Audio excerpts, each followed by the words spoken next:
देख रहे हैं नेटवर्क 33 राजकुमार के साथ। तो चलिए बढ़ते हैं आज की कहानी की ओर। दोस्तों, मेरी कहानी आपको थोड़ी अजीब तो लगेगी, लेकिन इसे सुनने के बाद आप भी डर से कांप उठेंगे, क्योंकि ये कहानी है ही कुछ ऐसी। जब मैं अपनी आखिरी सवारी को लेकर उसके घर जा रहा था, तो उसके बाद मेरे साथ ऐसा कुछ हुआ जिसे मैं कभी भूल नहीं पाया हूँ। जब उस सवारी ने मुझे अपने चंगुल में फंसा करके एक ऐसी जगह पर बंद करके रख दिया जहां से मैं अपनी जान बचा ही नहीं सकता था, लेकिन मैं कैसे भी करके उस दिन मौत के मुंह से बाहर निकल ही आया। मुझे कब्रिस्तान के अंदर लेकर जा पहुंची थी और उसके बाद उसने मुझे वहीं पर बनी एक कब्र में बंद कर दिया। और फिर उसके बाद जब मैं कब्र से बाहर निकला तो वहां पर मुझे और भी आत्माओं से सामना करना पड़ा, क्योंकि वो कब्रिस्तान आत्माओं का घर था। तो दोस्तों, मैं वहाँ पर कैसे पहुँचा और उसके बाद उन्होंने मेरे साथ ऐसा क्या किया जिसके बाद से मुझे अपनी मौत से सामना करना पड़ा। दोस्तों, ये बात उन दिनों की है जब बारिश का मौसम चल रहा था। बारिश के मौसम में ऑटो ड्राइवर की कमाई थोड़ी ठप पड़ जाती है, क्योंकि इन दिनों हमें सवारियाँ कम मिलती हैं। मैं अपने गाँव हापुड़ में ऑटो चलाया करता था। मैं ऑटो से ही अपना पूरा घर चलाता था। मेरी ज़िंदगी में उस वक्त बहुत ही परेशानियाँ चल रही थी। कभी मेरे बच्चों की तबीयत खराब हो जाती तो कभी मेरी तबीयत खराब हो जाती, लेकिन इसके बावजूद भी मुझे ऑटो चलाना पड़ता था। मैं डेली सुबह ही निकलता और उसके बाद रात के 12 बजे घर आता। मैं इतना तो कमा लेता था कि मेरा अच्छे से गुजारा हो जाए। उस वक्त ज़्यादा ऑटो नहीं थे, इसलिए मेरी कमाई अच्छी खासी हो जाती थी। ऐसे एक दिन जब मैं रात के वक्त रेलवे स्टेशन पर खड़ा सवारी का इंतज़ार कर रहा था, तो उस वक्त मुझे एक सवारी मिली। और फिर उसके बाद उस सवारी ने मेरे पास आकर बोला कि बालगढ़ गांव चलोगे क्या। उस सवारी की ये कहते ही मैंने भी उससे बोला, जी हाँ बिल्कुल चलिए। इतना बोलकर मैंने उस सवारी को बिठा लिया। और फिर जब मैंने उस सवारी को ऑटो में बिठाया तो उसके बाद मैंने देखा कि मौसम अब बिगड़ गया था, लेकिन बारिश नहीं हुई थी, जिसके चलते मैंने ऑटो को स्टार्ट किया और उसके बाद ऑटो को आगे बढ़ाया। जब मैं ऑटो लेकर के काफ़ी आगे गया तो उसके बाद मैंने देखा कि अब हल्की हल्की बारिश होनी शुरू हो गई थी, लेकिन मैं फिर भी ऑटो को चलाए जा रहा था। मैं अब तक अच्छी खासी दूरी तय कर चुका था, लेकिन अभी मुझे 10 किलोमीटर और भी आगे जाना था, जिसके चलते मैं बारिश के कम होने का इंतज़ार कर रहा था। फिर जब बारिश एकदम से तेज हो गई तो उसके बाद मैंने गाड़ी को वहीं पर रोक दिया, क्योंकि बारिश अब बहुत ही तेज होने लगी थी। बारिश की रफ्तार को देखकर पीछे बैठी लड़की बोली, अरे ऑटो को क्यों रोक दिया आपने, बारिश को होने दो, कौन सा ऑटो डूब जाएगा। उस लड़की की बात सुनकर मैं हंसा और उसके बाद मैंने उससे बोला कि रात का वक्त है और अंधेरा भी, और ऊपर से बारिश हो रही है। अगर मैं सही से ऑटो नहीं चला पाया तो हम दोनों की जान चली जाएगी। जब मैंने उस लड़की से ये कहा तो उसके बाद उसने बोला, ऐसा कुछ नहीं होगा, मैं बैठी हूँ ना पीछे। उस लड़की की ये बात सुनने के बाद मैंने उसकी बात पर हामी भर दी और फिर उसके बाद मैं उसके कहे अनुसार ऑटो को स्टार्ट किया और उसके बाद ऑटो को आगे बढ़ा दिया। मैं ऑटो की रफ्तार को धीमा करके चला रहा था ताकि मुझे रास्ता साफ साफ दिखाई दे। वो लड़की बोल रही थी कि पास में एक बोर्ड लगा होगा, ऑटो को वहीं पर रोक देना। उस लड़की की ये बात मुझे कुछ समझ में नहीं आई, क्योंकि उस लड़की ने जहाँ जाने को बोला था वहाँ पर ये क्यों नहीं जा रही थी, और जिस जगह पर उसने मुझे रोकने को बोला था वहाँ पर तो ज़्यादातर ऑटो वाले रुकते ही नहीं थे। लेकिन खैर, उस लड़की की इस बात पर मैंने उससे पूछा, क्यों, वहाँ पर क्या काम है आपको।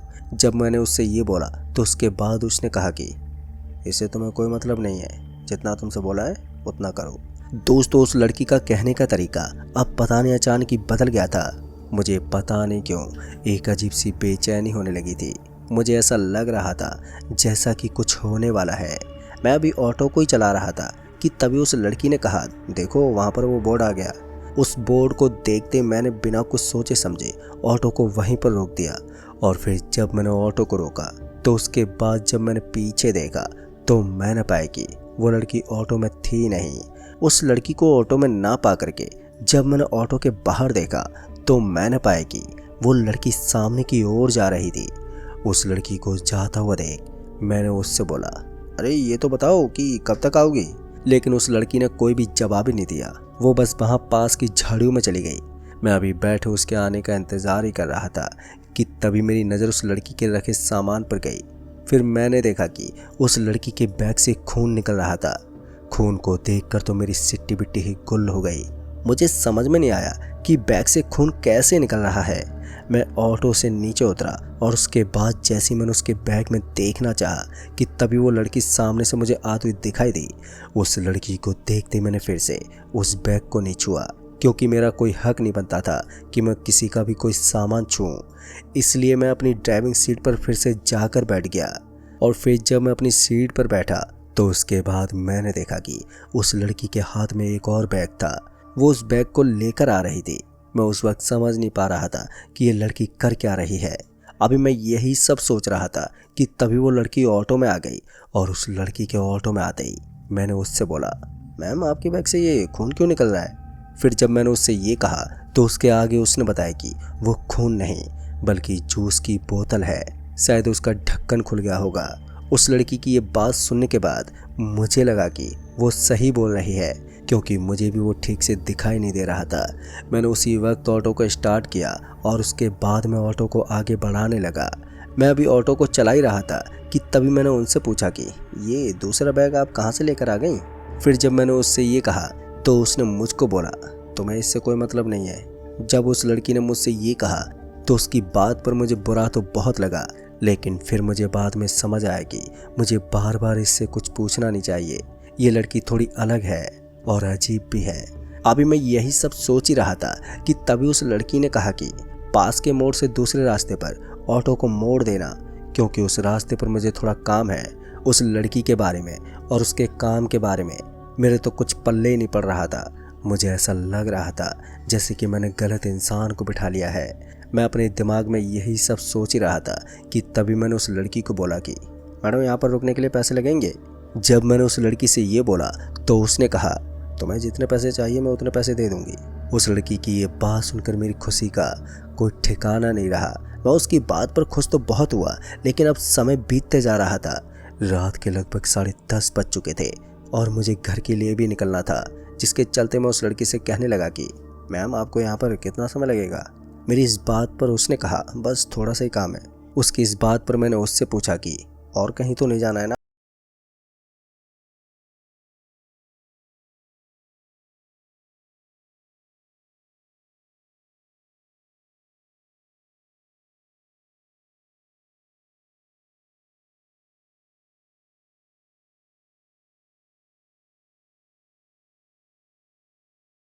ये कौन सा रास्ता है? जिस पर उसने कहा भूतों का। उस लड़की की बातें मुझे कब्रिस्तान से भी ज़्यादा डरा रही थी। मैं उस रास्ते के थोड़ा आगे गया ही था कि तभी उस लड़की ने कहा, यहीं पर रोक दो। उस लड़की के ये बोलते ही मैंने ऑटो का ब्रेक तुरंत ही लगा दिया, जिसके बाद वो लड़की अपने दोनों बैग लेकर के उस कब्रिस्तान के अंदर जाने लगी। और फिर उसके बाद उसने बोला कि यहीं पर रुकना, कहीं जाना नहीं है। मैं उस लड़की की हरकत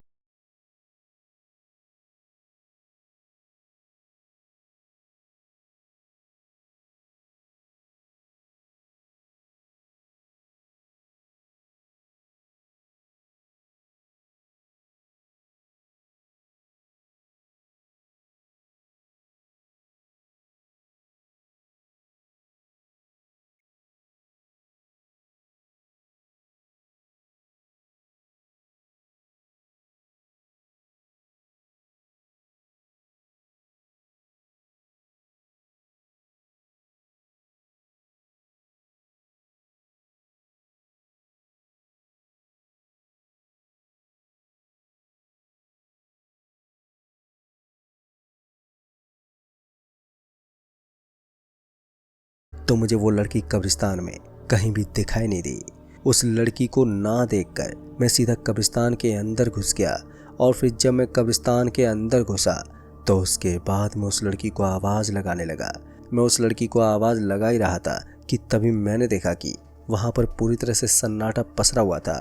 कोई भी मुझे वहाँ पर नज़र नहीं आ रहा था। और फिर जब मुझे वहाँ पर कोई भी नज़र नहीं आया तो उसके बाद मैं उस कब्रिस्तान के अंदर जाने लगा। मैं अभी उस कब्रिस्तान के अंदर ही जा रहा था कि तभी मैंने देखा कि वहाँ पर एक कब्र के पास मुझे कोई हलचल होती दिखाई दी। उस हलचल को देखते ही मैं उस कब्र के पास गया। और जब मैं उस कब्र के पास गया तो उसके बाद मैंने देखा कि उस कब्र पे खून लगा हुआ था। मैं अभी उसी कब्र को ही देख रहा था कि तभी उस कब्र का ढक्कन एकदम से खुल गया। जब वो ढक्कन खुला तो उसके बाद मैंने देखा कि उस कब्र में कुछ भी नहीं था। वो कब्र पूरी तरह से खाली थी। मैं अभी यही सब देख रहा था कि तभी वो लड़की एकदम से सामने आ गई और उस लड़की को अपने सामने देख कर मेरी तो सांसें ऊपर नीचे होने लगी, क्योंकि मैंने देखा कि वो लड़की अब बहुत ही ज़्यादा भयानक लग रही थी। उसे देखकर तो उस वक्त मेरी पैंट तक गीली हो गई थी। मैं डर से कँपा गया था। मुझे उस वक्त लग रहा था कि मैं कहीं कोई सपना तो नहीं देख रहा, लेकिन जब मैंने अपने हाथ में चुटकी काटी तो मैंने देखा कि वो हकीकत था।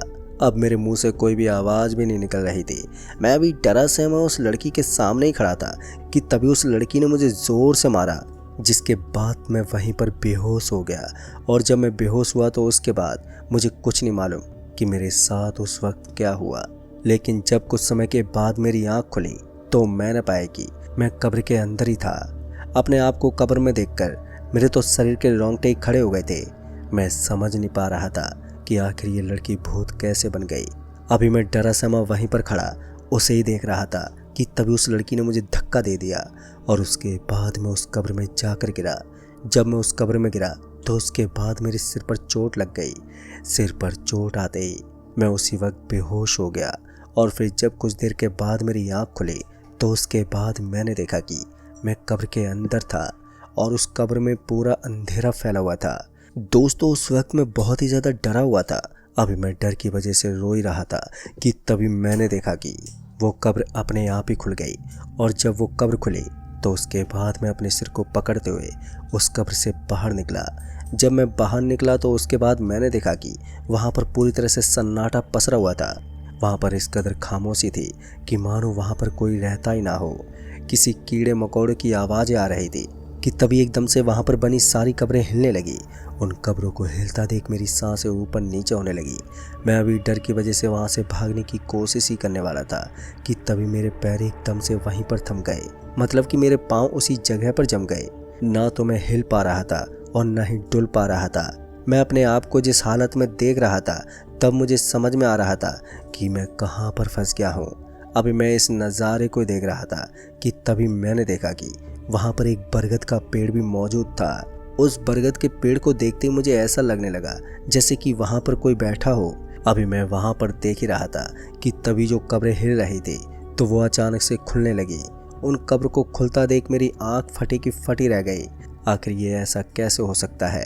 अभी मैं उन कब्रों की ओर ही देख रहा था कि तभी मैंने देखा कि उसी वक्त वहाँ पर सारी कब्रों के ढक्कन खुलने लगे हैं। और उसके बाद मैंने देखा कि वहाँ पर तेज हवाएं चलने लगी।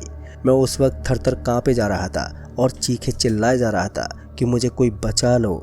लेकिन मेरे चीखने चिल्लाने का कोई भी फायदा नहीं हो रहा था, जिस वजह से मैं चुप हो गया। लेकिन जब मैं चुप हुआ कि तभी उन कब्रों से लोगों की रोने की आवाज़ें सुनाई देने लगी। लोगों की आवाज़ों को सुनता देख मेरे तो शरीर के रोंगटे खड़े हो गए। लेकिन इसी के साथ उन कब्र से मुर्दे बाहर निकलने लगे। उन मुर्दों को देखकर मेरी आंखें फटी की फटी रह गई।